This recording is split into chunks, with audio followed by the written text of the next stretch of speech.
امام ابو داود رحمۃ اللہ علیہ نے 5 لاکھ حدیثیں یاد کی تھیں، اور انہوں نے فرمایا تھا کہ میں نے 5 لاکھ حدیث کا خلاصہ جو ہے نا وہ صرف 5 حدیثوں میں تحریر کر دیا ہے کہ اگر کوئی بندہ 5 لاکھ حدیثوں پہ عمل کرنا چاہے تو وہ صرف ان 5 حدیثوں پہ عمل کر لے، گویا اس نے پورے مجموعہ احادیث پر عمل کر لیا ہے۔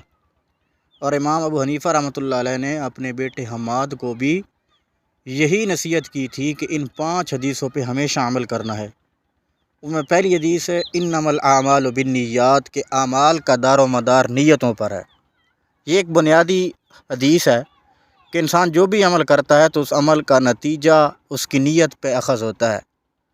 تو اس طرح انسان اپنی پوری زندگی کو عبادت بنا سکتا ہے اگر اس کی نیت درست ہو جائے، کہ اگر وہ کاروبار کر رہا ہے، تجارت کر رہا ہے، تو وہ اس کے اندر نیت درست کر لے کہ میں اس میں کسی کو دھوکہ نہیں دوں گا، 2 نمبری نہیں کروں گا، لوگوں کے لیے آسانیاں فراہم کروں گا، تو اس کا تجارت کرنا عبادت بن جائے گا۔ اس طرح ملازم ہے تو وہ نیت کر لے کہ میں اپنی ملازمت کا ناجائز استعمال نہیں کروں گا، اپنے وقت کا پابند رہوں گا، تو اس کی ملازمت کرنا عبادت بن جائے گا۔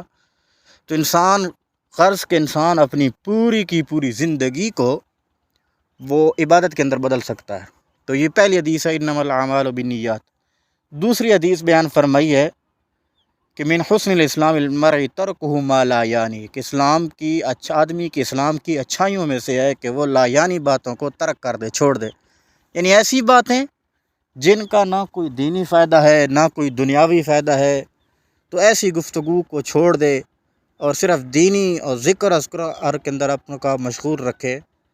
اور تیسری حدیث مبارکہ بیان فرمائی ہے کہ لا یؤمن احدکم حتی یحب لاخیہ ما یحب لنفسہ، کہ اس وقت تک تم میں سے کوئی بندہ بھی مومن نہیں ہو سکتا جب تک کہ وہ اپنے بھائی مسلمان کے لیے وہی چیز پسند کرے جو اپنے لیے پسند کرتا ہے۔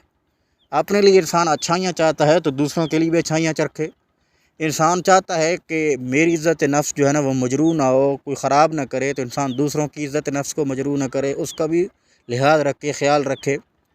اور اس طرح پھر چوتھی حدیث بیان فرمائی ہے کہ آپ علیہ الصلوۃ والسلام نے فرمایا کہ الحلال بین والحرام بین وبینہما مشتبہات من اتقی الشبہات اتقی لعرضہ ودینہ، کہ آپ نے فرمایا کہ حرام بھی واضح ہے، حلال بھی واضح ہے۔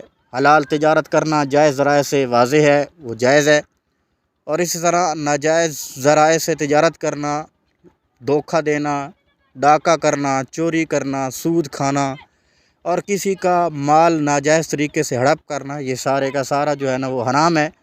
تو حرام بھی واضح ہے اور حلال بھی واضح ہے۔ فرمایا ان دونوں کے درمیان جو چیز ہے نا وہ مشتبہات ہے، تو مشتبہات سے جو بچ گیا وہ گویا کہ اس نے اپنی دین بھی بچا لیا، اس نے اپنی عزت بھی بچا لی۔ تو حرام اور حلال انسان کی عبادات کی قبولیت کے لیے اس کا بہت اہم رول ہے۔ آپ علیہ الصلوۃ والسلام نے ایک حدیث کے اندر فرمایا ہے کہ جس نے ایک لقمہ حرام کا کھا لیا اس کی 40 دنوں کی عبادت قبول نہیں ہوگی۔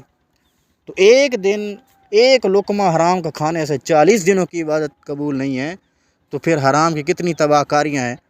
اور پھر 5ویں حدیث بیان فرمائی ہے آپ علیہ الصلوۃ والسلام کا فرمان مبارک ہے کہ آپ علیہ الصلوۃ والسلام نے فرمایا ہے المسلم من سلم المسلمون من لسانہ و یدہ، فرمایا کہ کامل مسلمان وہ ہے جس کی زبان اور ہاتھ سے دوسرے مسلمان محفوظ رہیں، ان کو تکلیف نہ پہنچے۔ تو یہ 5 حدیث مبارکہ ہیں، ان پر عمل کرنے سے انسان نے گویا کہ پورے کے پورے ذخیرہ حدیث پر عمل کر لیا ہے۔ اللہ ہم سب کو عمل کرنے کی توفیق عطا فرمائے، آمین۔